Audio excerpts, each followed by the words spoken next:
문재인 대통령과 북한 김정은 위원장이 오늘 오전 9시 30분 판문점에서 만납니다. 2018 남북 정상회담이 시작됩니다.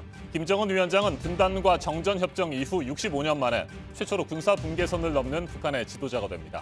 평화, 새로운 시작을 기치로 열리는 오늘 정상회담에서 우리 정부는 이른바 판문점 선언에 완전한 비핵화라는 문구를 넣기 위해 온 힘을 쏟고 있습니다. 첫 회담은 두 정상이 만나고 1시간 뒤인 10시 30분부터 시작됩니다. 오후에는 기념식수 행사와 수행원 없이 이루어지는 산책에 이어서 단독 정상회담이 예정돼 있습니다. 환영 만찬은 저녁 6시 30분에 열립니다.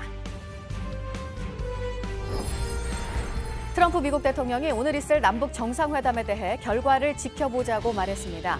북미 회담에 대해서는 5곳의 후보지와 함께 서너 개의 회담 날짜를 놓고 결정을 내려야 한다고 밝혔습니다. 평양을 깜짝 방문할 수도 있다는 관측도 나왔습니다. 강원도 정선에 있는 철광석 광산에서 갱도가 무너지는 사고로 매몰됐던 나머지 1명도 숨진 채 발견되면서 사망자가 3명으로 늘었습니다. 부상자 3명은 병원에서 치료를 받고 있습니다.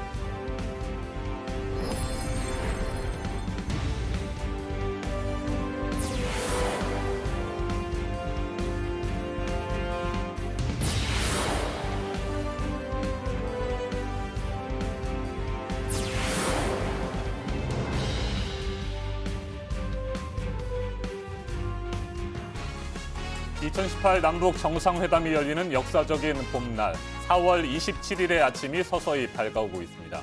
어둠을 헤치고 붉은 태양이 떠오르듯 꽁꽁 얼어붙었던 한반도에 따뜻한 봄이 시작되고 있습니다. 평화 그 새로운 시작을 지금부터 2018 남북 정상회담 특집 아침엔이 함께합니다. 네, 문재인 대통령과 김정은 위원장이 만나는 시간 9시 30분입니다. 문 대통령은 아침 일찍 청와대를 나서서 판문점으로 이동을 할 예정인데요. 오늘 회담의 관건은 우리와 또 미국이 계속해서 강조를 하고 있죠. 완전한 비핵화와 관련해서 어느 정도 합의가 나올지입니다. 이건 지금의 이 화해 분위기가 회담 이후에도 이어질 것이냐를 결정한다는 점에서 회담의 핵심이 될 것으로 보입니다. 정재훈 기자가 첫 소식으로 전하겠습니다. 청와대는 그동안 북한과의 사전 접촉에서 완전한 비핵화라는 문구를 정상회담 합의문에 넣기 위해 총력전을 펴왔습니다. 북한과 최종 합의는 되지 않았지만 회담장에서까지 이 문제를 적극적으로 개진할 계획입니다. 문재인 대통령이 김정은 위원장에게 한반도의 완전한 비핵화라는 문구를 합의문에 넣자고 직접 제안할 것으로 전해졌습니다. CVID, 즉 완전하고 검증 가능하며 불가역적 비핵화란 원칙을 합의문에 명문화시키겠다는 겁니다. 임종석 비서실장도 완전한 비핵화의 명문화가 이번 회담의 관건이란 점을 강조했습니다. 뚜렷한 비핵화 의지를 명문화할 수 있다면 이번 회담은 매우 성공적일 것으로 생각합니다. 완전한 비핵화 문구가 포함된다면 이는 9.19 공동성명의 검증 가능한 비핵화나 지난 3월 대북 특사단 발표 합의문에 비해 상당히 진전된 내용입니다. 완전한 비핵화는 청와대가 지속적으로 강조해온 이번 회담의 비핵화 의제가 집약된 표현입니다. 미국이 줄곧 요구해온 내용을 충족하는 것이기도 합니다. 문재인 대통령은 지난 19일 북한은 완전한 비핵화 의지를 표명하고 있다고 언급한 바 있습니다. 북한이 비핵화 기조에 동의하고 있는 걸로 전해진 만큼 완전한 비핵화 문구 삽입이 가능할 수도 있을 거란 기대가 나옵니다. JTBC 정재윤입니다.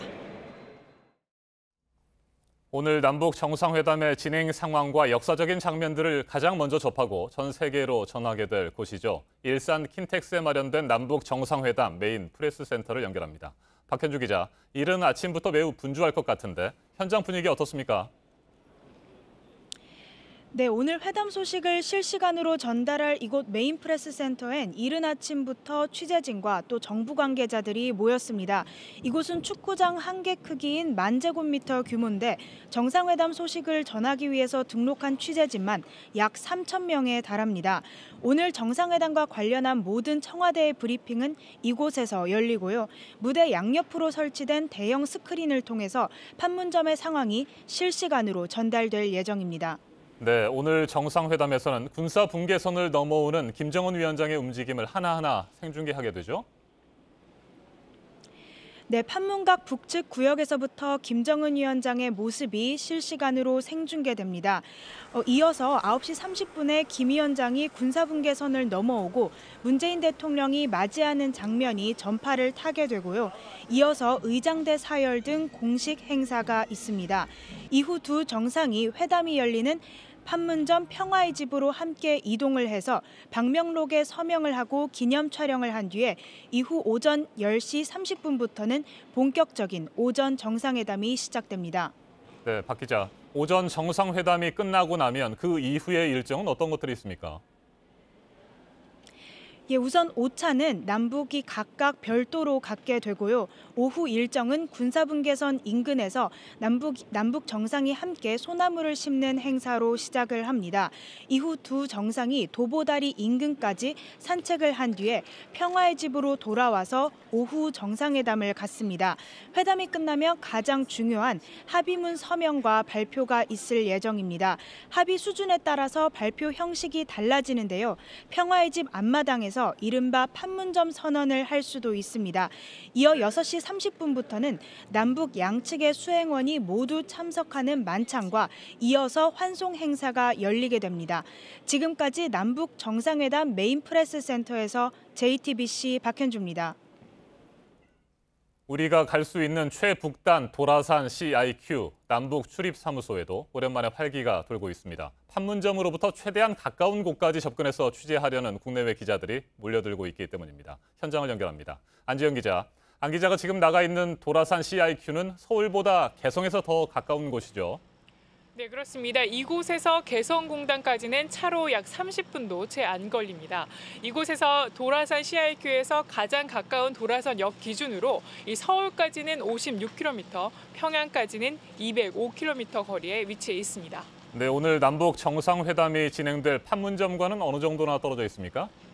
네, 이곳에서 판문점까지로는 직선 거리로 약 6km 정도 떨어져 있습니다. 이 차로 가면 약 15분 정도인데 민통선 안쪽 주민들 말로는 빠른 걸음으로도 40분이면 간다고 합니다. 이곳은 민통선 안쪽에 위치한 만큼 통일대교에서 이곳까지 곳곳에 청와대와 군 경찰이 배치돼 긴장감도 감돌고 있습니다. 네, 안 기자. 이른 아침인데 그곳에도 현재 많은 기자들이 도착해 있습니까? 네, 그렇습니다. 현재 이곳에는 여러 매체의 부스가 차려져 있는데요. 이 시간이 지날수록 취재진들도 속속 모이고 있는 모습입니다. 문재인 대통령이 탄 차량은 오늘 오전 통일대교를 지나갈 것으로 예상되는데요. 11년 전이죠. 지난 2007년에는 노무현 대통령이 이곳을 지나서 방북을 했고요. 2박 3일 머물다 돌아오는 길에는 이곳에서 남북 정상회담 성과를 발표한 적도 있습니다. 지금까지 도라산 CIQ에서 JTBC 안지연입니다. 잠시 후면 남북 정상이 11년 만에 정상회담을 갖게 되는데 문재인 대통령이 언제쯤 청와대를 출발할지도 관심입니다. 청와대 취재 기자를 연결합니다. 고석순 기자, 문재인 대통령이 아직까지는 판문점으로 출발하지 않은 상태죠? 네, 그렇습니다. 아직 출발 전입니다. 정상회담 첫 일정이 오전 9시 반에 판문점에서 시작되는 만큼 문 대통령도 늦어도 한두 시간 안에는 이곳 청와대를 떠나서 판문점으로 이동을 할 것으로 예상이 됩니다. 네, 문재인 대통령도 남북 정상회담을 앞두고 부담이 만만치 않을 것 같습니다. 지금 청와대 분위기는 어떻습니까?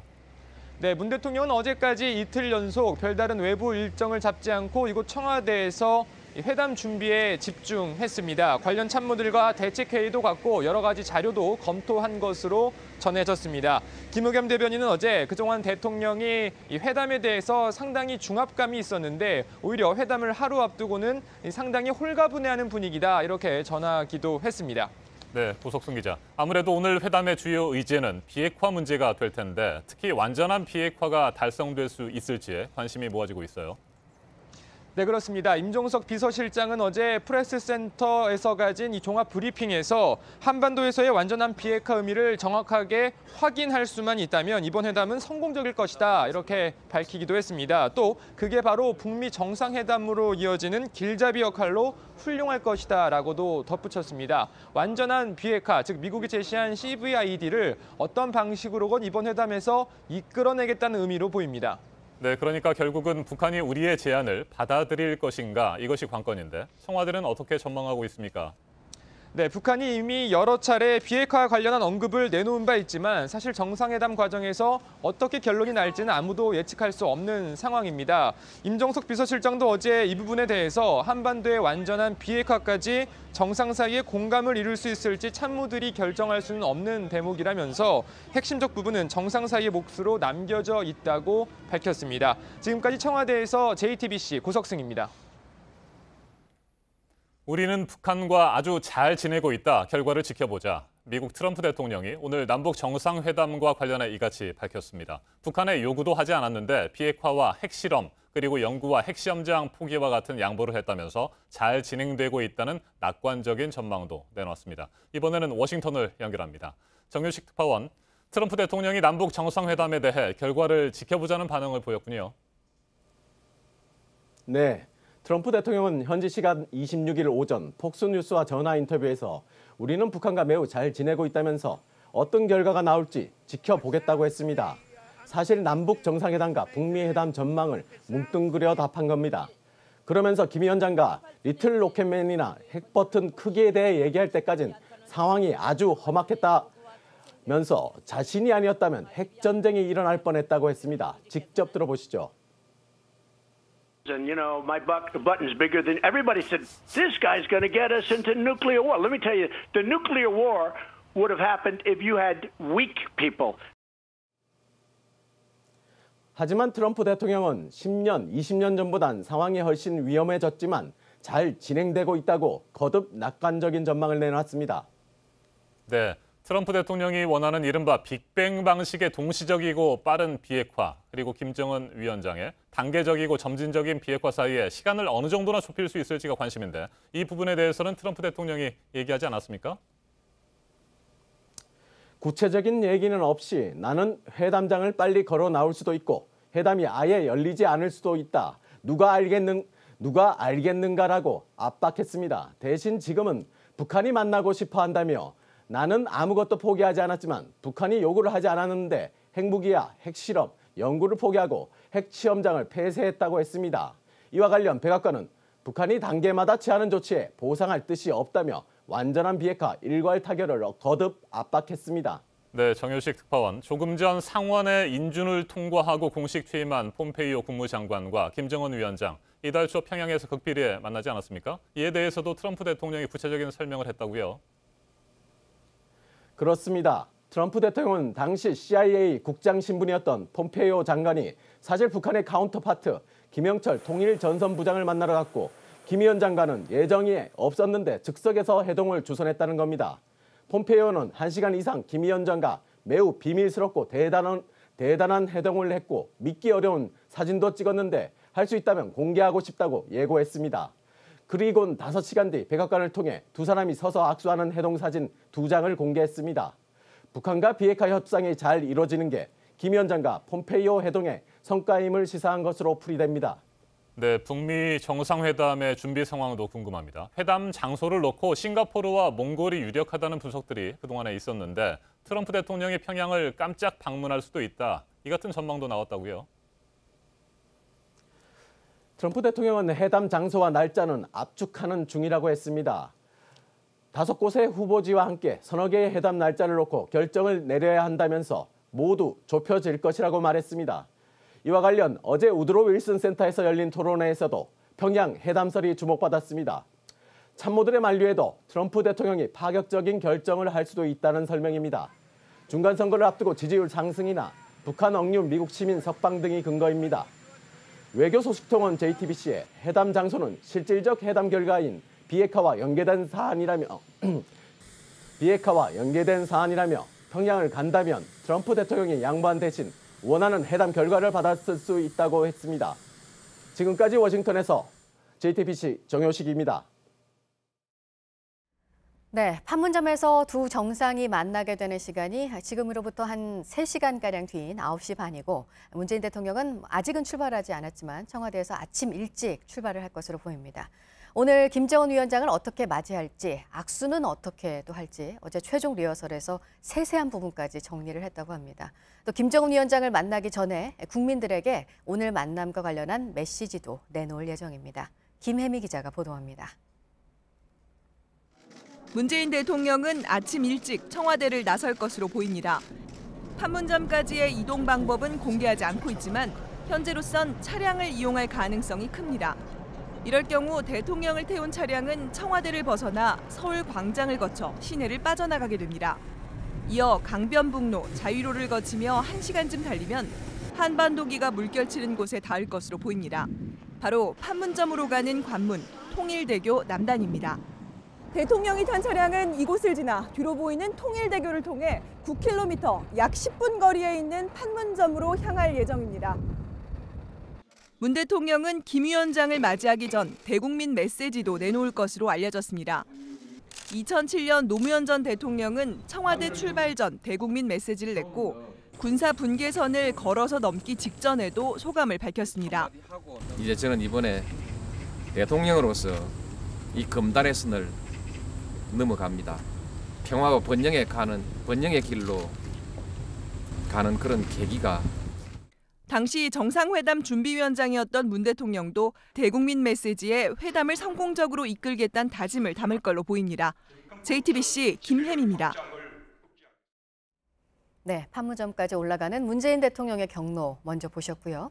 김정은 위원장이 어떻게 내려올지도 보면 평양에서 개성을 거쳐서 판문점에 도착할 것으로 보이는데요. 차량으로 올 수도 있고 헬기를 탈 수도 있습니다. 이희정 기자의 보도입니다. 평양에서 판문점까지는 약 170km입니다. 평양에서 출발할 김정은 위원장은 개성을 거쳐 판문점으로 내려올 걸로 보입니다. 다만 교통편은 여전히 알려지지 않고 있습니다. 승용차를 이용할 경우 평양 개성 고속도로를 이용할 가능성이 큽니다. 이 고속도로를 타면 개성까지는 2시간이 걸리고 개성에서 판문점까지는 10분 남짓이 걸립니다. 1992년에 만들어진 도로라 낡긴 했지만 이 길을 택하는 게 이동 거리는 가장 짧습니다. 앞서 이 길로 내려온 현송월 삼지연 관현악단 단장도 새벽 5시 반에 출발하면 큰 문제가 없다면서 당일치기 일정 소화가 충분하다고 말한 바 있습니다. 앞서 2007년 노무현 전 대통령이 방북할 때도 이 길을 이용했습니다. 하지만 김 위원장이 하늘길을 이용할 가능성도 있습니다. 평양에서 헬기를 타고 개성 위를 지나 판문점 근처에 있는 군부대에 내리는 방법입니다. 거기서부터 차를 타고 판문점으로 이동하면 시간을 더 줄일 수 있습니다. 개성까지 기차로 이동한 뒤 차로 갈아타는 방법도 있지만 철도가 낡고 오래 걸려 이용 가능성은 크지 않다는 게 전문가들의 얘기입니다. 김 위원장이 판문점 구역에 들어선 뒤엔 72시간 다리와 초소를 차례로 지나 판문각 앞에 도착할 전망입니다. JTBC 이희정입니다. 오늘 두 정상의 만남부터 일정 하나하나에 전 세계의 관심이 집중이 될 겁니다. 대략 오늘 하루 동안의 일정을 말씀드리면 10시 30분부터 본격적으로 회담이 시작되고 오후에 기념식수 또 산책에 이어서 단독 정상회담을 합니다. 또 저녁 6시 30분에는 만찬이 예정돼 있는데요. 이동한 김정은 위원장은 군사 분계선을 4번 넘게 됩니다. 윤영탁 기자가 오늘 일정을 설명해 드리겠습니다. 오늘 두 정상이 판문점에서 만나는 건 오전 9시 30분입니다. 이후 두 정상은 전통 의장대 호의 속에 판문점 광장으로 이동해 공식 환영식에 참석합니다. 앞선 두 차례 선례에 따라 의장대 사열을 받는 게 바로 이때입니다. 그 다음 평화의 집에 들어서면 방명록 작성과 기념 촬영이 이어지고 오전 10시 30분부터는 본격적인 정상회담이 시작됩니다. 첫 회담 이후 점심 식사는 양측 지역에서 따로 갖기로 했습니다. 휴식을 겸한 일종의 작전 타임 성격입니다. 군사 분계선을 넘어 북측으로 잠시 돌아갔던 김 위원장이 다시 남측으로 내려오면 기념식수를 하는 것으로 오후 일정이 시작됩니다.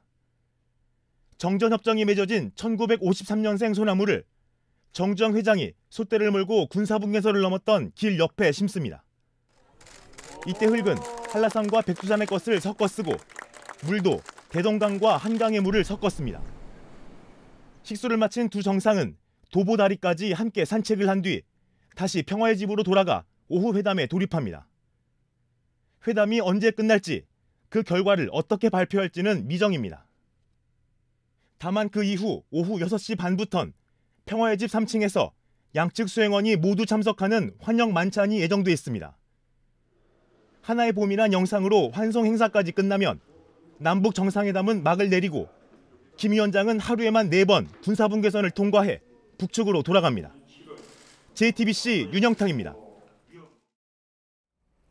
불과 몇 달 전 미사일 도발과 트럼프 대통령과 김정은 위원장 사이에 막말 폭탄이 쏟아질 때만 해도 오늘 이 만남 상상하기 힘들었습니다. 이제 남북 정상은 오늘 평화를 이야기하게 될 텐데요. 그런데 두 정상은 남북 관계가 얼어붙을 대로 얼어붙었을 때 각각 판문점에 간 그런 기억을 갖고 있기도 합니다. 이 소식은 유한울 기자가 전해드립니다. 1976년 8월 북한군은 판문점 공동경비구역에서 미루나무 가지치기 작업을 호위하던 미군 장교 2명을 도끼로 살해했습니다. 이른바 판문점 도끼 만행 사건입니다. 사흘 뒤 한미는 문제의 미루나무를 베어버리는 보복성 작전에 돌입합니다. 그런데 바로 이 작전에 투입된 공수부대원 중에 문재인 대통령이 있었습니다. 대풍군 2 상황에서 했는데 그때 제가 그 작전에 참여하기도 했고 저의 어떤 국가관, 안보관, 애국심 대부분 이때 형성된 것이라는 말씀. 문 대통령의 자서전에도 긴박했던 당시 상황이 묘사돼 있습니다. 김정은 국무위원장의 경우 집권 4개월여 만인 2012년 판문점을 찾았습니다.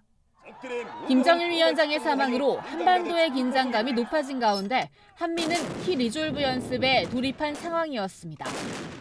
이 때문에 갓 정상이 된 김 위원장은 앞으로 싸움이 일어나면 원수들이 무릎 꿇고 항복서에 도장을 찍게 할 것이라고 목소리를 높였습니다. 하지만 그로부터 6년, 두 정상은 오늘 이렇게 긴장 속에 찾았던 판문점에서 비핵화와 평화체제 구축을 위해 머리를 맞대게 됩니다. JTBC 유한울입니다.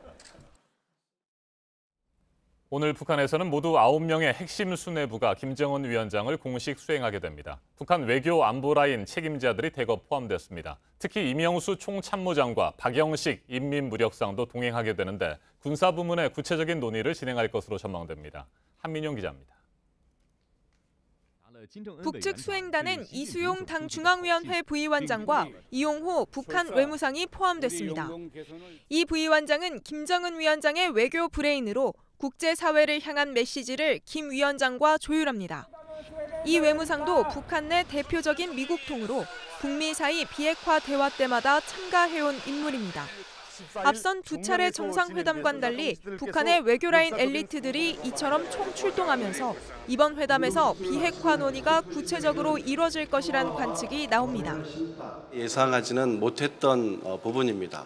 북미 회담과 이후에 다양하게 진행될 국제사회 협력까지 고민하고 있다고 저희는 받아들이고 있습니다. 북측에선 군 핵심 책임자인 이명수 총참모장과 박영식 인민무력상도 동행합니다. 이 총참모장은 우리의 합참의장, 박 인민무력상은 국방장관격입니다. 이에 따라 우리도 수행단의 정경두 합참의장을 추가로 포함시켰습니다. 이로써 남북 군 핵심 책임자들까지 모두 판문점에서 마주 앉게 되면서 감시초소 철수나 중화기 철거 같은 비무장지대 정상화를 위한 조치들이 집중 논의될 것이란 관측도 나옵니다. JTBC 한민용입니다. 미지의 영역으로 국경을 넘는다. 오늘 군사분계선을 넘어 판문점 우리 측 평화의 집으로 향하게 될 김정은 위원장에 대해 주요 외신은 이렇게 썼습니다. 북에서 가져오는 냉면이 남북 정상 사이의 얼음을 녹일 것이라고도 전했습니다. 그러면서 환영 반찬에 오를 냉면과 문배줄은 한글 발음 그대로 지면에 담고 상징적인 의미를 풀어냈습니다. 이지은 기자입니다. 김정은 위원장이 군사 분계선을 넘고 문재인 대통령과 첫 대면하는 장면에 주요 외신들은 역사성을 부여했습니다. 미국 워싱턴 포스트는 3대 세습의 김 위원장이 국경을 넘으면 미지의 영역에 처음 발을 딛게 되는 것이라며 어떤 메시지를 내놓을지 전 세계가 주목할 것이라고 보도했습니다. CNN은 김대중 노무현 두 전직 대통령은 평양에 가면서 김정일 위원장에게 체제 선전을 할 수 있는 홈 2점을 줬지만 이번엔 다르다고 분석했습니다. 만찬 메뉴를 일일이 한글 발음으로 소개하며 상징성과 암시성에도 크게 주목했습니다. 문 대통령의 요청으로 군사분계선을 넘을 북한의 옥류관 냉면은 문 대통령과 김 위원장 사이를 해빙시킬 것이라고 했습니다. 문배주는 북측에서 만들기 시작했지만 현재는 남측의 술로 자리 잡은 독주라고 설명했습니다. 외신의 취재 규모는 사상 최대 수준입니다. 취재진으로 등록한 외신 기자는 36개국의 900여 명으로 지난 2007년 회담 때보다 500여 명이 더 많습니다. 오늘은 사상 처음으로 판문점에 직접 들어가 남북 정상의 만남을 시시각각 전하게 됩니다. JTBC 이지은입니다. 남북 정상회담을 앞두고 북한은 지금 어떤 모습일까 궁금해하시는 분들 많을 것 같습니다. 재미 언론인 진청규 씨가 지난 11일부터 21일까지 북한의 생생한 현지 분위기를 카메라에 담아왔습니다. 김태형 기자가 흥미로운 장면들을 전해드립니다. 남북 정상회담을 보름 앞둔 지난 11일 고려항공 기내 모습입니다. 영문으로 발간된 평양신문과 함께 기내식으로 햄버거를 나눠줍니다. 평양을 찾는 외국인들을 위한 맞춤형 서비스입니다. 햄버거는 좀 독특했는데 그때 마침 배고픈 시간이라 좀 맛있게 잘 먹었습니다. 평양 곳곳에선 변화의 바람이 느껴집니다. 시내 곳곳엔 국제사회를 의식한 구호가 등장하기 시작했습니다. 당장 평양의 한 신발 공장에서도 해외 시장에서의 경쟁력을 염두에 둔 문구가 눈에 띕니다. 신발 효 안감 부분에는 국제적 관례대로 표기하여야 한다고 하시면서 우리나라에서 생산한 신발들을 국제 시장에도 내보낼 수도 있다고. 시장 경제의 특징인 홍보와 경쟁도 일상화된 듯 합니다. 심장에 좋은 단나무 단물, 심장이 좋은 곳입니다. 심장. 상시적으로 이거 잠복하고 잡수시면 심장 피활량도 좋게 해주고 건강에도 좋고. 손님의 요구에 따라 요리를 해준다며 서비스 정신을 강조하는 식당도 생겼습니다. 미리 주문하면 테이크아웃이 가능하다는데 음식값을 신용카드로 결제할 수도 있습니다. 평양 시민들이 휴대전화 통화를 하는 모습은 흔해졌고 스마트폰으로 모바일 게임이나 동영상을 찍는 이들도 적지 않습니다. JTBC 김태영입니다. 어제 오후에 강원도 정선의 철광석 광산에서 발파 작업을 하던 중에 갱도가 무너졌습니다. 돌무더기가 쏟아졌고 노동자 3명이 숨지고 3명은 부상을 당했습니다. 전영희 기자입니다. 사고가 난 곳은 강원도 정선군 신동읍 조동리 한덕철광 신예미 광업소입니다. 갱도 입구를 따라 내려간 노동자 6명은 지하 550m 지점에서 발파 작업을 벌이고 있었습니다. 그런데 어제 오후 3시 50분쯤 갱도가 무너지며 수십 톤의 돌무더기가 쏟아졌습니다. 발파 작업하려고 장약을 했거든요. 소리만 나고 그다음에 정신이 없어가지고 다른 걸 기억할 수도 없고요. 사고 직후 119 특수구조단이 투입됐지만 갱도가 좁고 무너진 돌이 많아 구조에 어려움을 겪었습니다. 6명 중 2명이 숨지고 3명이 다쳤지만 1명의 생사는 사고 직후 4시간 뒤에도 확인되지 않았습니다. 오후 8시 25분쯤 마지막으로 발견된 매몰자도 끝내 살아 돌아오지 못하자 동료들은 망연자실했습니다. 경찰과 소방당국은 사고 원인과 함께 발파 작업 시 적절한 안전 조치를 취했는지 조사 중입니다. 사고가 난 신예미 광업소는 국내에서 유일하게 철광석을 상업적으로 생산하는 곳입니다. JTBC 전영입니다. 여성 신도들을 상습적으로 성폭행한 혐의를 받고 있는 만민중앙교회 이재록 씨가 어제 경찰에 출석했습니다. 14시간가량 조사를 받고 나온 이 씨는 취재진 앞에서 모든 혐의를 부인했는데요. 앞으로 한 번 더 경찰 조사를 받을 것으로 보입니다. 박준우 기자입니다. 경찰 조사를 마친 이재록 씨가 부축을 받으며 걸어 나옵니다. 14시간 가까운 조사에 지친 기색이 역력했지만 혐의는 완강히 부인했습니다. 여신도들이 이재록 씨가 성관계 요구하는 걸 끔찍히 싫었다는데 왜 자꾸 밤에 부르셨습니까? 그런 적 없어요. 그런 적 아예 없으시다고요? 네, 다 거짓입니다. 취재진의 질문이 이어지자 서둘러 자리를 뜹니다. 이 씨는 교회 내부의 절대적 권위를 이용해 여신도들을 오랜 기간 상습 성폭행한 혐의를 받고 있습니다. 경찰이 진술을 확보한 피해자만 고소인 6명을 포함해 10여 명에 이릅니다. 피해자들은 어릴 때부터 이 씨를 신이라고 믿었기 때문에 성폭행을 거부할 수 없었다고 밝혔습니다. 경찰은 이 씨가 피해자들을 저항 불능 상태로 만들어 성폭행했다 보고 상습 준강간 혐의를 적용했습니다. 이 씨는 경찰 조사에서 혐의를 전면 부인한 것으로 전해졌습니다. 이 씨 측은 경찰에 피해자들의 고소장 공개도 요청했습니다. 하지만 피해자 회유 시도 등이 우려돼 받아들여지지 않았습니다. 경찰은 피해자가 다수고 확인할 내용이 많은 만큼 내일 오전 10시 이 씨를 다시 불러 조사할 방침입니다. JTBC 박준우입니다. 한진그룹의 계열사에서 일을 했던 외국인 직원도 조양호 회장의 부인 이명희 씨의 횡포에 시달렸던 것으로 드러났습니다. 이 직원은 저희 취재진에게 조 회장 일가는 완전히 미쳤다고 했습니다. 구희령 기자입니다. 나도 학대를 많이 당했다. 미세스 조가 나에게 물건들을 집어던졌다. 미세스 조, 이명희 씨의 갑질은 외국인 직원에게도 마찬가지였습니다. 조 패밀리는 완전히 미쳤다. 한진그룹 계열사에서 일했던 외국인 직원이 기자에게 메신저로 털어놓은 말입니다. 의사에게 치료를 받아야 할 정도로 조 회장 일가의 정신 상태가 좋지 않아 보였단 겁니다. 이런 사람들이 회사를 경영하면서 다른 이들을 공포에 떨게 하는 일이 한국에서 허용된다는 게 믿기지 않는다고도 했습니다. 호텔을 총괄하는 외국인 총지배인조차 이 씨의 횡포에 시달렸다고 직원들은 말합니다.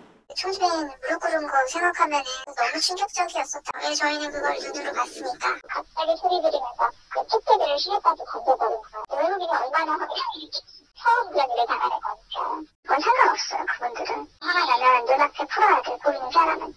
JTBC 구희령입니다.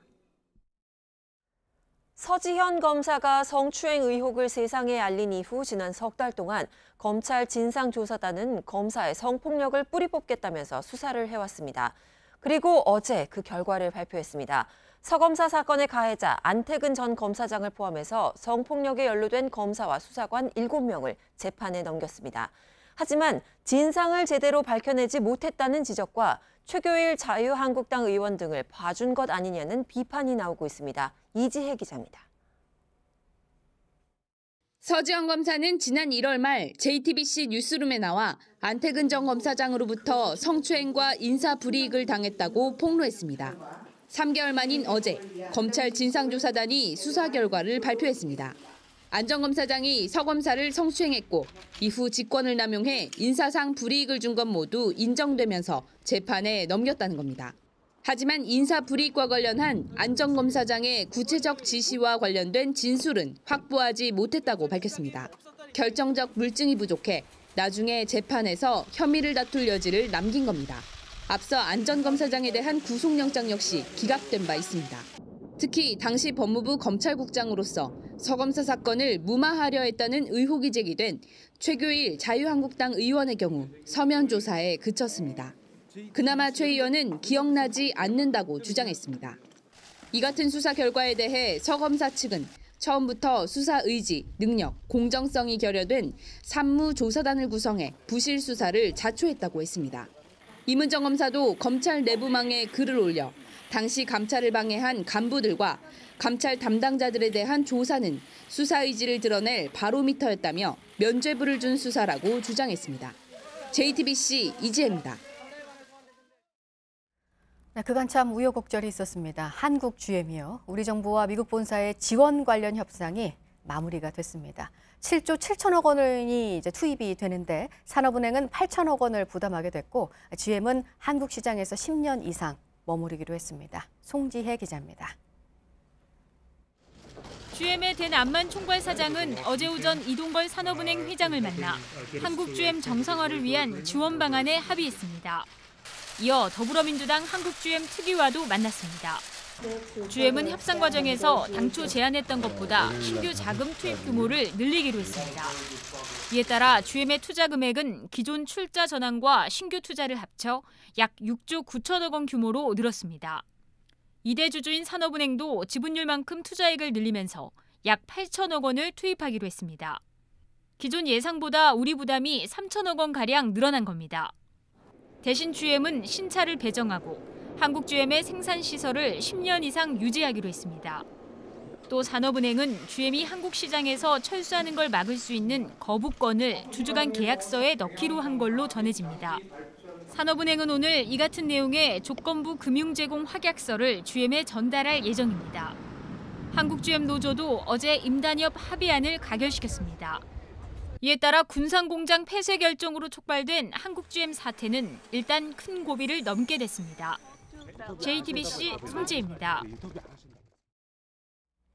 네, 이번에는 오늘 아침 새로 들어온 소식 보는 시간인데요. 오늘 날인 만큼 남북 정상회담 관련 속보들 전해드리려고 합니다. 완전한 비핵화를 회담 합의문에 넣는 것이 오늘 회담의 관건이다. 임종석 대통령 비서실장이 어제 최종 브리핑에서 이렇게 말했었습니다.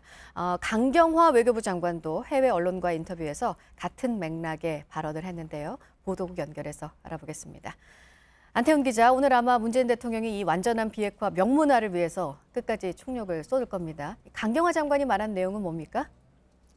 네, 강경화 장관은 김정은 위원장의 비핵화 약속을 문서화할 수 있다면 매우 큰 성과가 될 것이다 라고 미국 CNN과의 인터뷰에서 말했습니다. 강 장관은 또 남북관계와 평화를 아우르는 광범위한 현안을 포함하는 공동성명이 채택될 것을 시사했다고 CNN은 전하기도 했습니다. 강 장관은 이 밖에 적대감을 제거함으로써 평화의 실체를 만들어낼 필요가 있다고 언급했습니다. 이는 비무장지대 내에서 공용 화기 등을 철수할 수 있다는 점을 시사한 것으로도 풀이되고 있습니다. 한편 문정인 대통령 외교안보 특보는 독일 언론과의 인터뷰를 통해서 미국이 취할 수 있는 북한 체제 보장책을 제시했습니다. 문 특보는 대동강변에 트럼프 타워를 세우거나 미국 기업들이 북한에 투자하는 것은 북한 정권을 향한 체제 안전 보장책이라고 말했습니다. 네, 이제 잠시 뒤에 시작될 남북 정상회담을 앞두고 밤사이에 나라 밖에서 여러 반응들도 또 나왔습니다. 이 부분도 볼까요? 네, 우선 일본부터 가보겠습니다. 일본 주재의 조선인 총연합회 기관지죠. 조선신보는 오늘 정상회담에 대해서 새 역사 창조의 기점이라고 평가했습니다. 조선신보는 또 남북 간 관계 개선에 훈풍이 불고 민족적 화해와 단합의 기운이 높아지고 있는 가운데 회담이 준비됐다고 덧붙였습니다. 다음은 미국의 여야 의원들도 오늘 회담에서 문재인 대통령이 성공적인 결실을 거두기를 기원했다는 내용입니다. 지안파 의원 모임 코리아 코커스 공동의장인 공화당의 마이크 켈리 하원 의원은 공동경비구역에서 열리는 역사적인 남북 정상회담을 유심히 지켜볼 것이라고 말했습니다. 민주당 테드 리우 하원 의원은 오늘 회담까지 이르게 된 것에 대해서 깨질 수 없는 한미동맹과 외교적 추진이 매우 자랑스럽다고 평가하기도 했습니다. 네, 끝으로 마이크 폼페이오 미 국무장관 내정자의 인준안이 상원 본회의에서 가결됐다는 소식입니다. 최종 관문을 통과한 것입니다. 조만간 공식 취임하게 되는 폼페이오 내정자는 그동안 북미 정상회담 준비를 총괄해왔다는 점에서 관련 준비 작업도 앞으로 탄력을 받게 될 전망입니다. 네, 지금까지 아침엔 지금 JTBC 안태훈입니다. 이번에는 오늘 아침 체크해봐야 할 뉴스들을 분야별로 살펴보겠습니다. 먼저 정치 분야입니다. 남북 정상회담을 앞두고 여야가 모처럼 한 목소리로 회담의 성공을 기원했습니다. 평화통일쇼라고 비난해왔던 자유한국당도 회담의 성공을 기대하는 메시지를 발표했고 실질적인 비핵화 로드맵이 제시돼야 한다고 강조했습니다. 오는 8월 자카르타 팔렘방 아시안게임에서 남북 선수단이 공동 입장하기로 합의한 가운데 남북 단일팀 구성도 속도를 내고 있습니다. 문체부 조사 결과 40개 참가 종목들 가운데 농구와 탁구 등 7개 협회가 남북 단일팀 참가 의사를 밝혔습니다. 정부 공직자윤리위원회가 지난 1월 신분에 변동이 생긴 전현직 고위공직자 113명의 재산 등록 사항을 공개했습니다. 현직 가운데 가장 많은 재산을 신고한 사람은 지철호 공정위 부위원장으로 총 29억 1천만 원의 재산을 신고했습니다. 남북 정상회담을 하루 앞둔 어제 코스피가 닷새 만에 반등했습니다. 외국인들이 팔자를 멈추고 순매수로 돌아서면서 1%가량 오른 2,475.64에 마감이 됐습니다. 삼성전자가 1분기 사상 최대 영업이익을 냈다는 실적 발표로 전기전자 업종이 강세였습니다.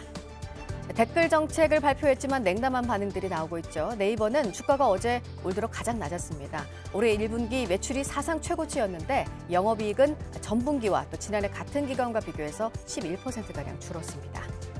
차용 비리에 관여한 혐의로 KB국민은행 전 부행장이 구속이 됐습니다.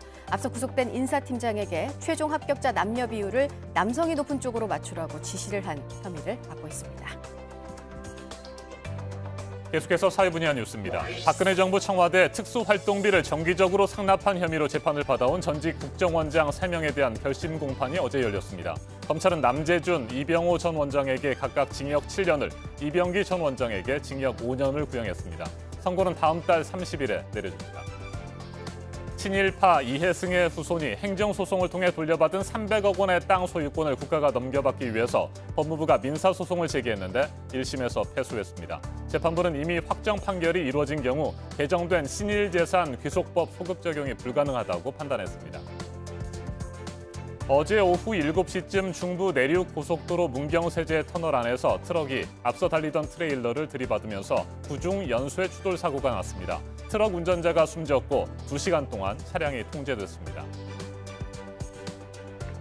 일산 호수공원에서 매해 열리는 축제죠. 고양국제꽃박람회가 오늘부터 시작됩니다. 다음 달 13일까지 이어집니다.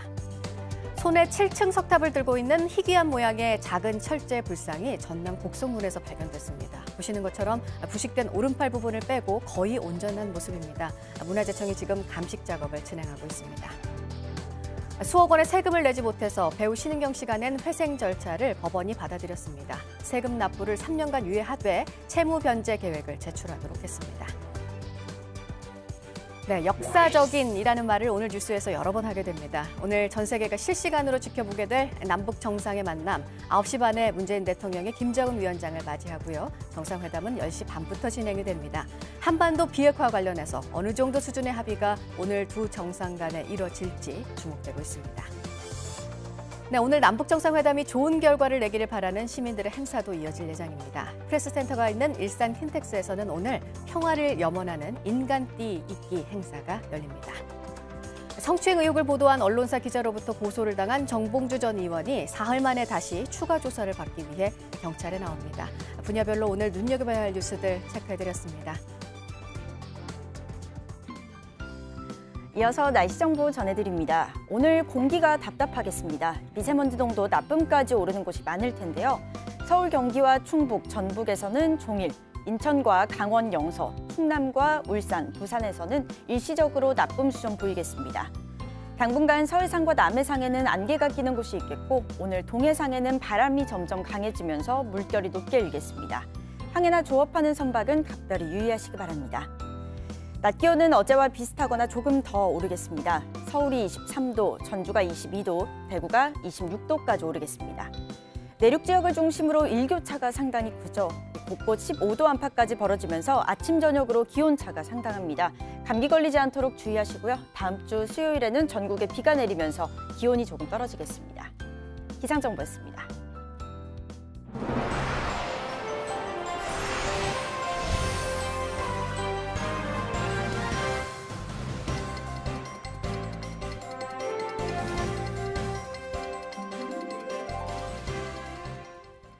네, 오늘 남북 정상 간의 만남 3시간이 좀 안 되게 남았습니다. 두 정상이 만나는 시간 9시 30분이고요. 전 세계에서 이 모습을 실시간으로 지켜보게 됩니다.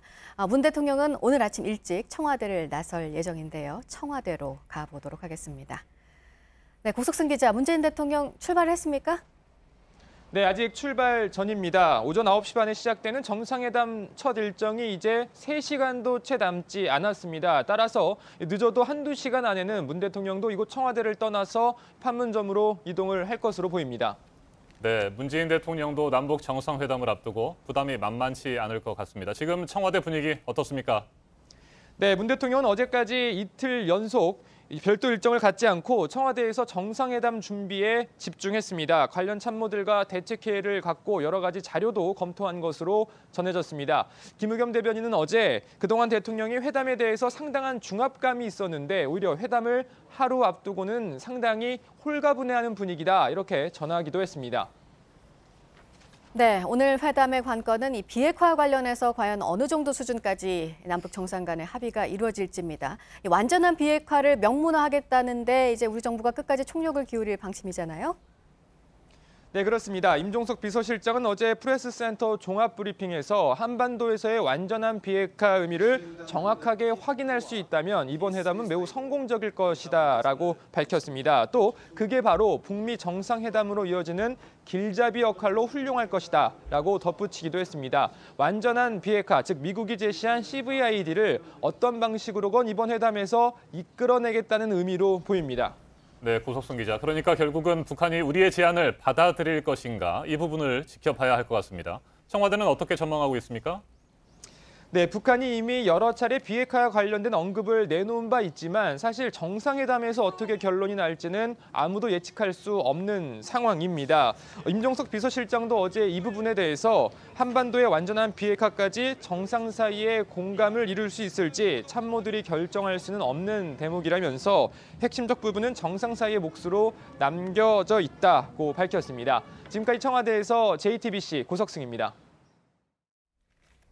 우리는 북한과 아주 잘 지내고 있다. 결과를 지켜보자. 미국 트럼프 대통령이 오늘 남북 정상회담과 관련해 이같이 밝혔습니다. 북한의 요구도 하지 않았는데 비핵화와 핵실험 그리고 연구와 핵시험장 포기와 같은 양보를 했다면서 잘 진행되고 있다는 낙관적인 전망도 내놨습니다. 이번에는 다시 한번 워싱턴을 연결합니다. 정유식 특파원, 트럼프 대통령이 남북 정상회담에 대해서 결과를 지켜보자는 반응을 보였다고 앞서 전해드렸습니다. 새롭게 확인된 내용 또 있습니까? 아직까지 추가적인 내용은 없습니다. 트럼프 대통령이 현지 시간 26일 오전 폭스뉴스 전화 인터뷰에서 얘기한 내용이 전부입니다.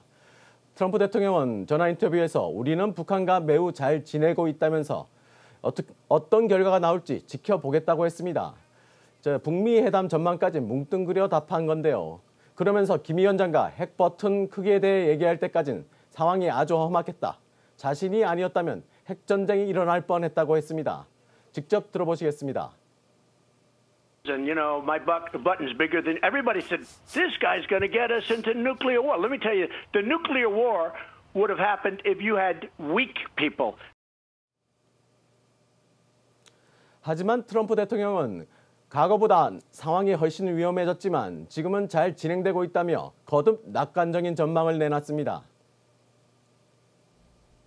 네, 이 비핵화와 관련한 합의에서 오늘 우리가 추구하는 목표, 이거는 이제 미국이 요구하는 것과도 같습니다. 여기와 관련해서도 트럼프 대통령이 말한 게 있습니까? 네, 구체적인 얘기는 없이 나는 회담장을 빨리 걸어 나올 수도 있고 회담이 아예 열리지 않을 수도 있다. 누가 알겠는가라고 압박을 했습니다. 대신 지금은 북한이 만나고 싶어 한다며 나는 아무것도 포기하지 않았지만 북한이 요구도 하지 않았는데 핵무기와 핵실험 연구를 포기하고 핵시험장을 폐쇄했다고 했습니다. 이와 관련 백악관은 북한이 단계마다 취하는 조치에 보상할 뜻이 없다며 완전한 비핵화 일괄 타결을 계속 압박했습니다. 네, 정유식 특파원. 조금 전 상원의 인준을 통과하고 공식 취임한 폼페이오 국무장관, 이달 초에 김정은 위원장을 평양에서 극비리에 만났습니다. 이와 관련해서도 트럼프 대통령이 언급을 했었다고요?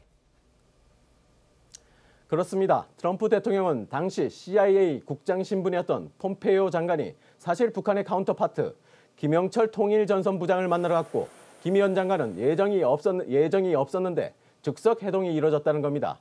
폼페이오는 1시간 이상 김 위원장과 매우 비밀스럽고 대단한 회동을 했고 믿기 어려운 사진도 찍었다. 그리고 할 수 있다면 공개하고 싶다고 예고했습니다. 그리고 5시간 뒤 백악관을 통해 두 사람이 서서 악수하는 회동 사진 2장을 공개했습니다. 북한과 비핵화 협상이 잘 이루어지는 게 김 위원장과 폼페이오 회동의 성과임을 시사한 것으로 풀이됩니다. 네, 오늘 이제 남북 정상회담이 잘 마무리가 되면 곧 이어질 북미 정상회담과 관련해서는 지금 논의의 첫 관문이 어디에서 이 회담을 열지인 것 같습니다.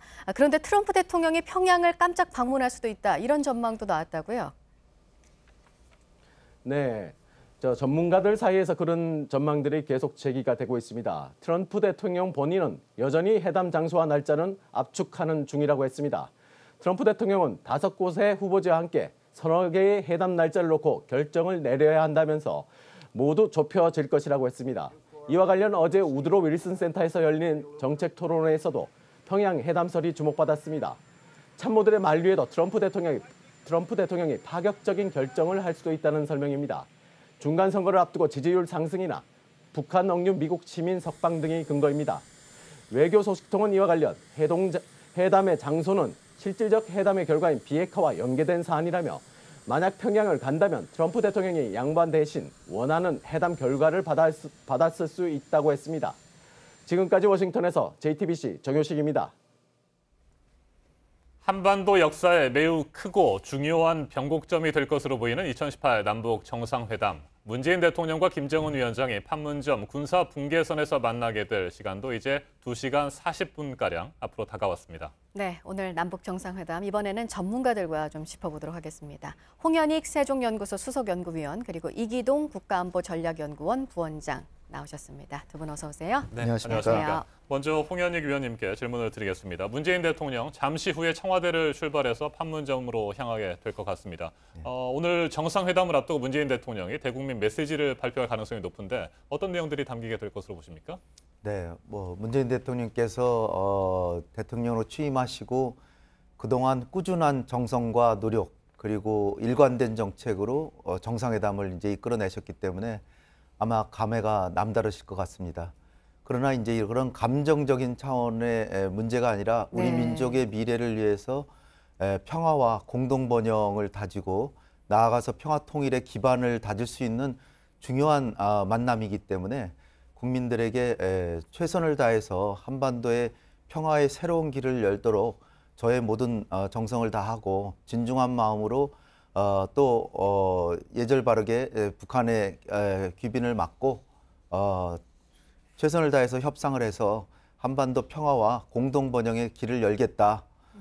국민 여러분들의 성원을 기대합니다. 뭐 이런 정도의 말씀을 하시지 않을까 이렇게 생각이 됩니다. 감정적인 거는 많이 누르시고 차분하게 그리고 정중하게 대화를 하겠다 이런 각오를 밝히시지 않을까 생각이 됩니다. 네, 그동안 문재인 대통령이 참 중압감도 있었는데 이렇게 정상회담을 임박해서는 좀 홀가분해졌다 이런 내용을 어제 청와대 대변인이 밝히기도 했습니다. 이 부분도 굉장히 중요한 부분입니다. 9시 반에 이제 두 정상이 만납니다. 악수를 하면서 첫 마디로 어떤 얘기를 할지 이게 또 전 세계에 생중계가 되는 내용이라서 이 부분도 중요한 부분 아니겠습니까? 가장 첫 마디는 당연히 반갑습니다. 이렇게 되게 잘 오셨습니다. 환영합니다. 우리가 같이 힘을 합쳐서 우리 그 한반도의 냉전 질서를 끝내고 평화의 정착의 길에 초석을 다집시다. 뭐 이런 얘기가 되지 않을까 생각이 됩니다. 네, 2000년과 2007년 1, 2차 정상회담 때는 어땠습니까? 정상들이 만나서 어떤 얘기를 했었죠?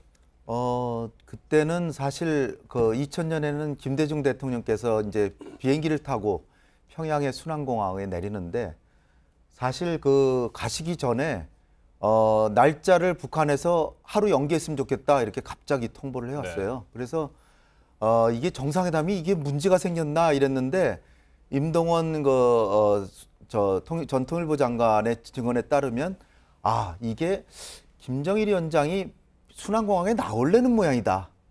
왜냐하면 이게 일정을 바꾸는 게 경호 문제 이런 것 때문에 보안 때문에 일부러 이제 그 일정을 좀 흔들어 놓는.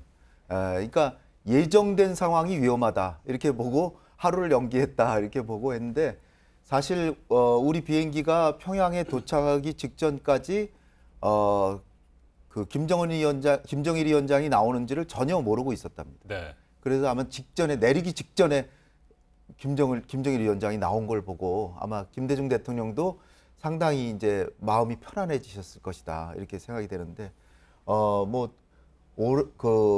정말 우리 민족의 분단을 정말 해소할 수 있는 오래전부터 열망하던 그런 만남이었다 이런 말씀을 하셨을 것 같고요. 뭐 마찬가지로 반갑습니다 뭐 하셨겠죠. 그런데 이제 김정일 위원장도 그렇고 2007년에도 그때는 이제 노무현 대통령이 지금 그 군사분계선을 권양숙 여사하고 걸어서 이제 넘어가셨고 그리고 이제 김대중 대통령이 하늘의 길을 열었다고 하면은 노무현 대통령은 육로 땅의 길을 열어서 그 평양에 도착했는데 그때는 이제 김영남 위원장이 맞아서 김영남 위원장하고 같이 그 무게차를 타고 평양 시내로 들어가서 4.25 문화회관인가요? 거기에 김정일 위원장이 기다리고 있어서 거기서 만남을 이제 처음으로 가졌죠. 뭐 역시 그 따뜻한 만남이었고 네. 또 그 당시와 지금하고 비교해 본다면 그 당시는 사실 그 북미 관계나 북핵 문제가 물론 그때도 약간의 위기가 있었지만 2000년에는 오히려 미사일 위기였죠. 북핵 위기라기보다.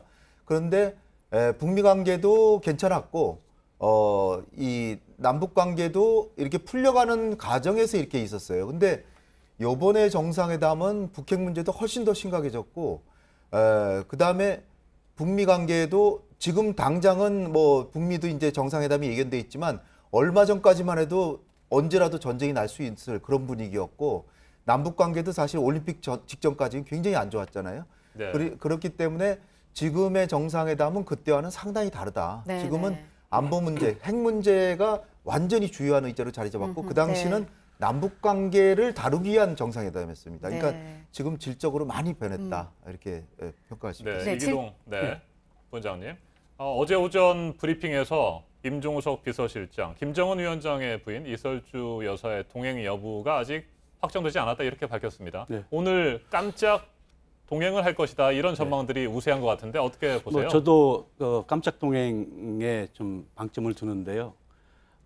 처음부터 참여하지 않는 이유는 아마도 이 포커스의 핵심이 양 정상에게 핵심이 가는 것이 아니라 만약 이설주 여사가 처음부터 참여하게 되면 이설주 여사에게는 또 그 관심이 분산될 수도 있거든요. 그러니까 해당 기간 동안에는 양 정상 중심으로 포커스가 모아지고 그 다음에 이제 만찬 할 때나 이때쯤 이제 깜짝 등장을 해서 이 만찬에 참여하는 뭐 그런 방식이 되지 않을까 조심스럽게 기대해 봅니다. 네. 앞서 이제 위원께서 오늘 회담이 이전 회담과 다른 점을 몇 가지 짚어주셨는데 또 가장 큰 게 생중계가 된다는 거 아니겠습니까? 그래서 이제 김정은 위원장이 오늘 과연 어떤 모습으로 나올까가 주목되는데 오늘 지금 전해지는 내용에 따르면 오늘 북한 조선중앙통신이 오늘 아침에 보도를 했어요. 김정은 위원장이 오늘 새벽에 평양을 출발을 했다. 통일을 이룩하는 데 나서는 재반 문제들에 대해서 허심탄회하게 논의를 할 것이다. 이렇게 이제 북한에서 보도가 됐습니다. 오늘 어떤 모습일 걸로 예상하십니까? 허심탄회란 말은 자기가 하고 싶은 얘기 다 하겠다는 그겁니다. 그러니까 우리 대통령께서도 여기서 뭐 오늘 한 번에 다 모든 걸 이루려고 하기보다 사실은 김정은 위원장과 그간에 쌓였던 사실은 오해겠죠. 오해를 풀고 그리고 이제 평화를 다지는 그런 만남이 돼야 되는데 뭐 일설에는 어저께 나온 소식으로는 일본에서는 뭐 개성 쪽에서 하룻밤을 자고 이렇게 오지 않겠냐 이런 얘기도 있었는데 오늘 새벽에 이제 떠난 모양입니다. 아마 문재인 대통령께서도 조금은 일찍 가셔서 요번에 예행 연습할 때 대통령께서 직접 가셔서 하신 건 아니거든요. 그러니까 아마 미리 좀 가셔가지고 준비도 하고 이렇게 하실 거라고 이제 예상이 되는데 모든 게 사실은 한 80%는 남북 간에 합의가 돼 있을 거다 이렇게 예상을 합니다. 그러니까 왜냐하면은 과거의 사례를 보면 오전 오후에 거의 4시간씩 김대중 대통령, 노무현 대통령 다 한 4시간씩 회담을 하셨는데 그 합의문을 마련하는데 4시간 이상 훨씬 더 많이 걸렸어요. 그 노무현 대통령 2007년의 경우에는 그 오후에 회담이 끝났는데 그 다음 날 11시 50분에 합의문이 나왔습니다. 그러니까 거의 하룻밤 새 내내 2007년엔 좀 회담 그 합의문이 좀 길었죠. 그러니까 근데 이번에는 모든 게 핵 문제에 집중돼 있습니다. 그러니까 핵 문제에 대해서 양 정상이 가지고 있는 기본 인식을 정말 김정은 위원장 얘기대로 허심탄회하게 나누고 그리고 진정성을 보여서 진짜로 핵만 포기하면 체제 보장에 우리가 전력을 다해서 미국과 함께 돕겠다 이런 식으로 하면 좋은 결과가 나올 수 있으리라고 이제 생각이 됩니다. 알겠습니다. 지금 시각이 7시 2분입니다. 문재인 대통령과 김정은 위원장이 판문점 군사분계선 앞에서 만나는 시간이 9시 30분이니까 이제 2시간 30분도 채 남지 않았습니다. 지금 역사적인 현장에서 취재를 하고 있는 기자들을 다시 한번 연결하겠고요. 잠시 후에 두 분의 말씀 더 듣겠습니다. 네, 오늘 남북 정상회담 소식이 가장 먼저 들어오고 또 그 생생한 화면들을 전 세계로 전파시키는 곳이죠. 일산 킨텍스에 마련된 남북 정상회담 매입 프레스 센터를 다시 한번 연결하겠습니다. 박현주 기자, 남북의 두 정상의 만남을 앞두고 프레스 센터에도 국내외 취재진들이 이제 거의 다 모여 있을 것 같습니다. 어떻습니까? 네, 오늘 회담 소식을 실시간으로 전달할 이곳 메인 프레스 센터엔 이른 아침부터 긴장과 기대감이 감돌고 있습니다. 이곳은 축구장 1개 규모인 10,000제곱미터 규모인데 정상회담을 소식을 전달하기 위해서 모인 취재진만 국내외 취재진이 3,000명에 달하는 것으로 보입니다. 특히 전 세계 각국에서 온 외신 기자들도 방송 장비를 점검하고 실시간으로 기사를 송고하며 분주한 모습인데요. 오늘 정상회담과 관련한 모든 청와대 브리핑은 이곳에서 이뤄지고 또 판문점 현장 상황은 실시간으로 무대 양측에 마련된 대형 스크린을 통해서 전달됩니다. 네, 분위기가 점점 더 나고 있는 것 같습니다. 오늘 이제 회담을 제외하고요. 나머지 일정은 다 전 세계에 생중계가 되는 거죠? 네, 우리 측 취재진이 군사 분계선을 넘어가서 판문각 북측 지역부터 김정은 위원장의 모습을 생중계하게 됩니다. 이어서 오전 9시 30분에는 김정은 위원장이 군사 분계선을 넘어와서 문재인 대통령이 이를 맞이하는 역사적인 장면이 전 세계로 전파를 타게 됩니다. 이어서 의장대 사회를 포함한 공식 환영식이 있습니다. 양 정상이 평화의 집으로 함께 가고요. 김 위원장이 방명록에 서명하고 또 기념 촬영을 한 뒤에 오전 10시 30분부터는 본격적인 오전 정상회담이 시작됩니다. 네, 그렇게 해서 오전에 정상회담이 진행되고 나면 점심 식사는 두 정상이 따로따로 하게 될 예정이고요. 오후에 또 다시 만나서 단독 정상회담 그리고 그 이외 여러 가지 일정들을 소화할 예정이죠. 어떤 것들이 있습니까? 예, 말씀하신 대로 남과 북이 따로 오찬을 가진 뒤에 오후에 다시 만납니다. 오후 일정은 양 정상이 군사분계선 인근에서 소나무를 함께 심는 것으로 시작합니다. 이후 두 정상이 도보다리 인근까지 함께 산책을 하고 다시 평화의 집으로 돌아와서 오후 정상회담을 갖게 됩니다. 회담이 끝나면 가장 중요한 합의문 서명과 발표가 있을 예정입니다. 합의 수준에 따라서 발표의 형식이 달라지는데요. 평화의 집 앞마당에서 이른바 판문점 선언을 하게 될 수도 있습니다. 이어서 오후 6시 30분부터는 남북 양층의 수행원들이 모두 참여하는 만찬이 있고 또 환송 행사까지 가진 뒤 일정이 마무리됩니다. 지금까지 남북 정상회담 메인 프레스 센터에서 JTBC 박현주입니다. 네, 우리가 갈 수 있는 최북단이죠. 도라산 남북출입사무소에도 취재진들이 지금 몰리면서 오랜만에 활기가 돌고 있습니다. 이곳으로도 가보겠습니다. 안지연 기자, 그러니까 판문점에서 거기가 얼마나 떨어진 곳인 건가요? 네, 이곳에서 판문점까지 직선 거리로 약 6km 정도입니다. 이 차로 가면 15분 정도, 또 민통선 안쪽 주민들 말로는 빠른 걸음으로도 40분이면 가는 거리라고 합니다. 현재 제 뒤로 보이는 전광판에는 평화, 새로운 시작이라는 글과 함께 오늘 열리는 남북 정상회담이라는 문구도 나오고 있습니다.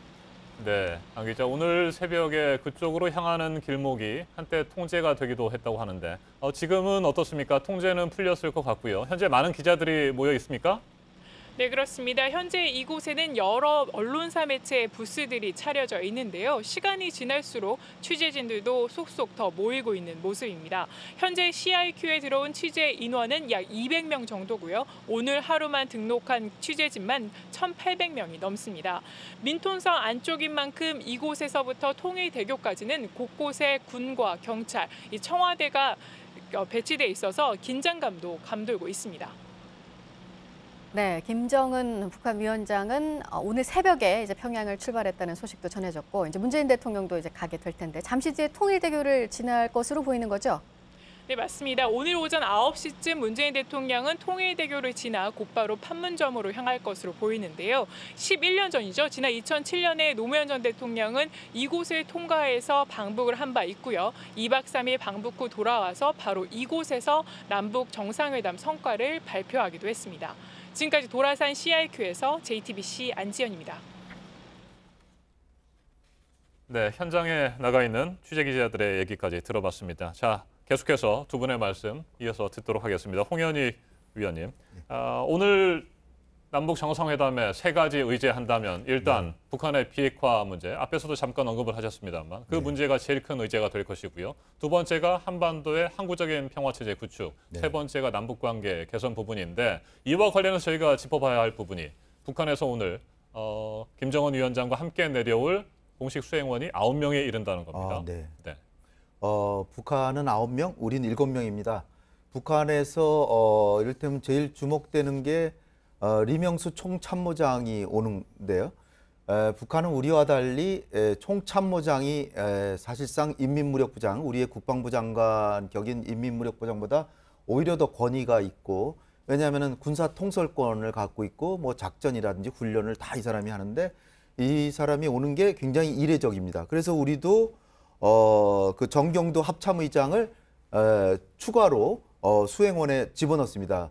물론 우리 양측의 인민무력부 장관, 우리 국방부 장관 다 만나는데, 그러니까 국방 부분에 2+2가 만나는 셈이고요.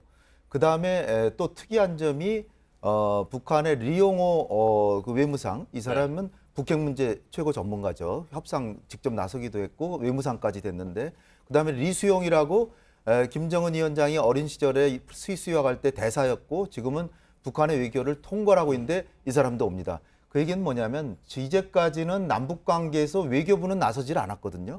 왜냐하면 남북간의 특수관계고 이 결국은 통일을 지향하는 국제적으로는 유엔에도 같이 가입했지만 서로 간에 국가로 인정하는 걸 굉장히 꺼려하는 그런 이 의도적으로 통일부가 나섰지 외교부는 안 나섰는데, 이번에 우리 강경화 외교장관도 가고 북한에도 외무상, 그 다음에 외교 총책 이렇게 오는 것은 북핵 문제를 논의하고 남북 관계를 기본적으로 상호 체제를 인정하고 평화 공존한다. 이런 의미가 가로 속에 들어가 있다. 저는 이렇게 보고요. 그 다음에 최희 그 국가체육지도위원회 위원장도 오는데 이 사람은 물론 뭐 올림픽 개막식 때도 왔습니다. 근데 김정은 위원장하고 각별한 사이인 것 같고요. 그리고 이 사람은 이제 뭐 체육 문화 교류라든지 그러니까 지금 이제 총괄해 보면 한반도 긴장 완화, 그다음에 비핵화, 그다음에 문화 교류 해가지고 남북 관계 발전도 있는데, 그러나 이제 뭐 체육 교류 이런 게 주요 의제가 되지는 않을 것 같습니다. 왜냐하면 우리는 도종환 문체부 장관이 안 가시거든요.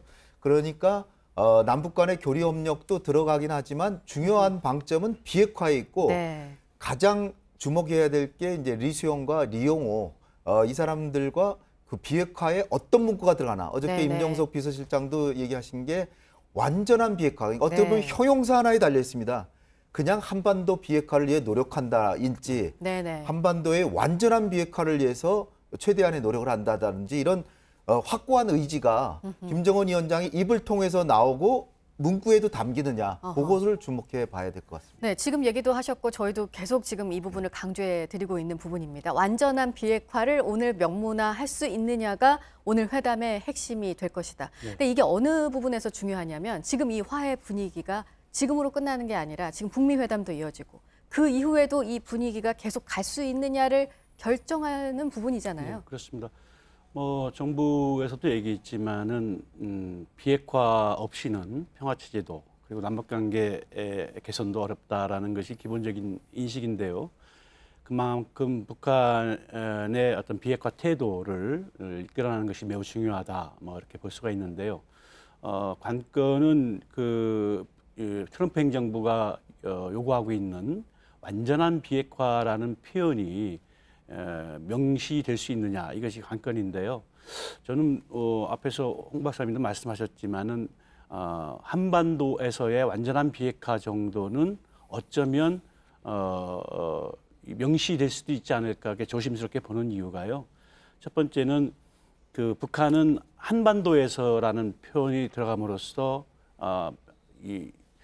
그 미국의 그 핵 우산 철거 이런 부분도 그 안에 포함시킬 수 있는 것이고요. 그다음에 이 완전한이라는 표현을 해석할 수 있는 부분이 두 가지가 있는데요. 하나는 기술적인 측면에서의 완전성, 또 하나는 것은 정치적 측면에서의 완전성이거든요.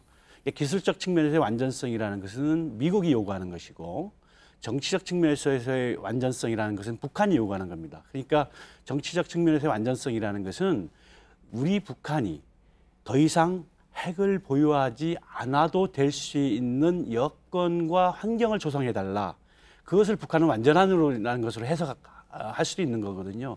그렇게 본다라면은 완전한 비핵화라는 표현은 들어갈 수 있대 이 미국과 북한과 한국이 이 해석을 달리할 수 있는 뭐 그런 여지는 남겨두고 표현은 합의를 보고 뭐 이렇게 할 수는 있지 않겠느냐라고 조심스럽게 좀 생각해 볼 수 있겠습니다. 네, 홍 의원님. 네.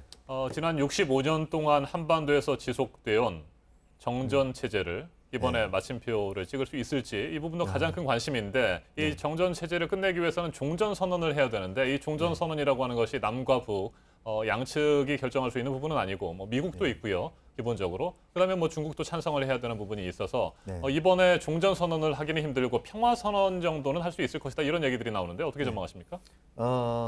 종전 선언을 남북이 뭐 할 수도 있는데요.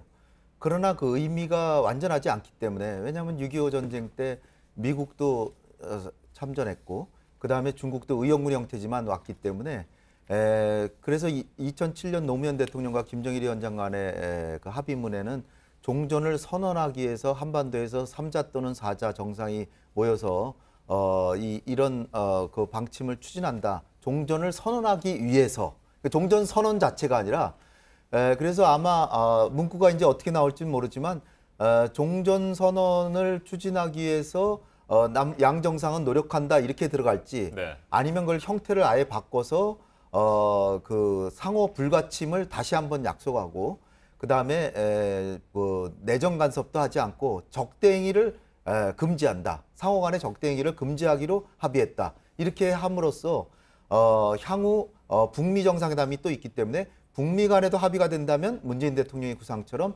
대통령께서 합류하셔서 3자 선언을 한다든지 아니면은 뭐 중국도 불러서 4자가 한다든지 이렇게 하는 방향을 지금 생각하고 있는 것 같아요. 그러니까 종전 선언이란 말 자체가 들어가지는 않을 것 같습니다. 근데 내용 면에서 보면 종전이 들어가는.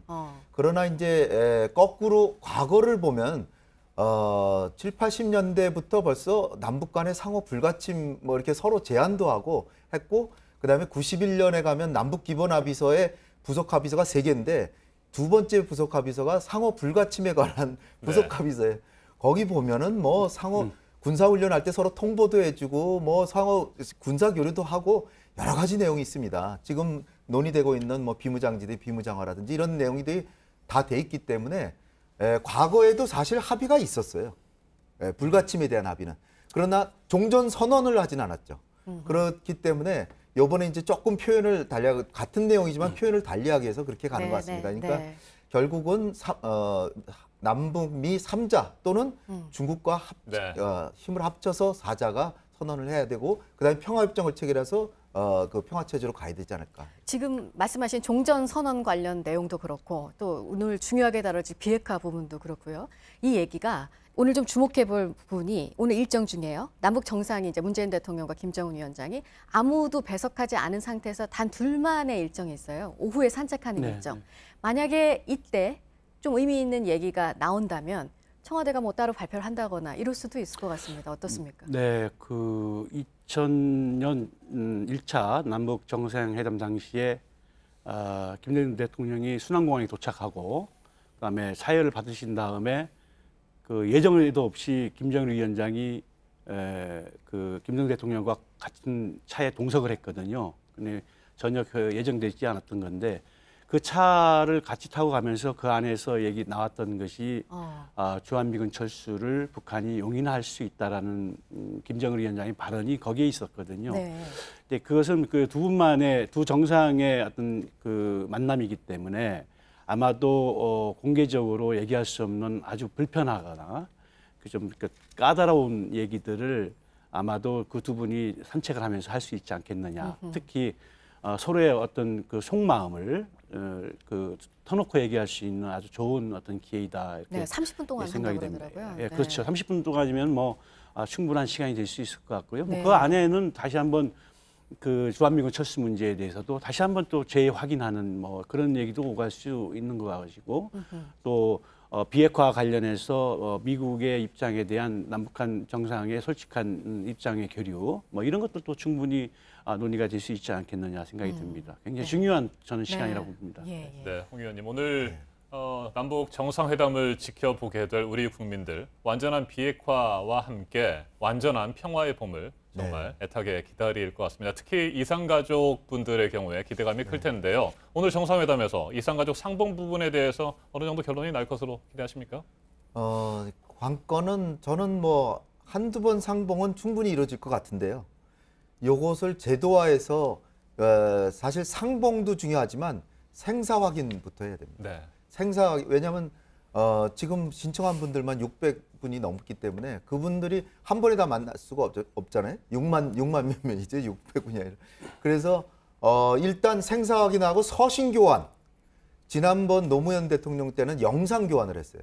그런 게 상당히 의미가 있습니다. 진짜 만나는 거나 이렇게 얼굴을 보니까 얼굴 보면서 화상 대화를 하니까요. 네, 지금 잠깐 오늘 그 남북 정상회담 관련해서 전해진 내용이 있는데 문재인 대통령이 이제 오늘 아침 일찍 출발을 한다고 했습니다. 근데 잠시 뒤 그러니까 좀 1시간 좀 덜 된 뒤일 것 같은데 8시에 이제 출발을 한다고 합니다. 9시 30분에 이제 두 정상이 만나니까요.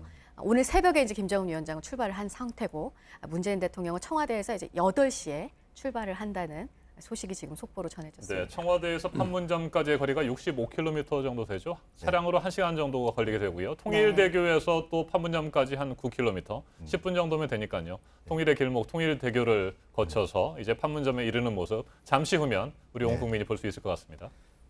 사실 우리 대통령이 조금은 더 유리한 상황이죠. 김정은 위원장은 잠을 푹 자지 못했을 가능성이 있고 근데 아까 이제 했던 말씀을 더 드리면 상봉도 중요하지만 저는 생사 확인과 서신 교환, 화상 상봉 이게 되면은 굉장히 좋을 것 같고 이 정례화가 되느냐 한두 번에 만나면 분명히 될 것 같습니다. 제가 볼 때는. 이 정상회담의 정례화도 오늘 마찬가지로 또 논의가 될 것으로 보이고 오늘 이 남북 정상회담은 뒤에 있을 북미 정상회담을 또 생각하지 않을 수가 없습니다. 물론 우리와 미국 사이 조율은 어느 정도 돼 있겠지만 오늘 북한이 어떻게 나올지가 또 관건이기 때문에 이 부분을 또 미국도 오늘 주시하지 않겠습니까? 당연히 뭐 미국은 굉장히 초미의 관심사겠죠. 그리고 우리 정부 입장에서도 이번 정상회담이 북미 정상회담의 길잡이다라고 이미 발표를 한 상황이기 때문에 미국의 관심은 굉장히 지대할 것으로 생각이 됩니다. 네, 알겠습니다. 이제 정상회담 2시간이 남았습니다. 전문가와 짚어봤습니다. 홍현익 세종연구소 수석연구위원, 이기동 국가안보전략연구원 부원장의 얘기 들어봤습니다. 두 분 잘 들었습니다. 네, 말씀 잘 들었습니다. 문재인 대통령과 북한 김정은 위원장이 손을 맞잡는 모습이 전 세계로 생중계되는 오늘. 역사적인 날입니다. 오전 9시 30분 두 정상이 만나게 될 그 순간을 비롯해 비핵화와 관련한 합의가 어디까지 이루어질지 관심이 집중되고 있습니다. 네, 남북 정상회담 특집으로 전해드린 오늘 아침 N을 시작으로요. 임진각 평화누리공연 스튜디오 등에서 저희 뉴스 특보가 오늘 종일 방송이 됩니다. 오늘도 JTBC와 함께해 주시기 바랍니다. 저희는 여기서 인사드리고요. 곧바로 남북 정상회담 특보 1부가 이어집니다. 고맙습니다.